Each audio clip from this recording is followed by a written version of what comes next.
Hello everybody, in today's video tutorial we would like to demonstrate how you can find an IP address on your iPhone 14 series device. So first you need to launch settings, then enter the Wi-Fi category.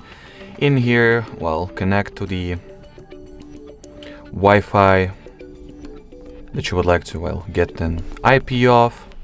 Then tap on this little I sign, or you can also just tap on this little I sign on the networks that are yours but you're not currently connected to. But in order to check it, you gotta have the network added to your networks list.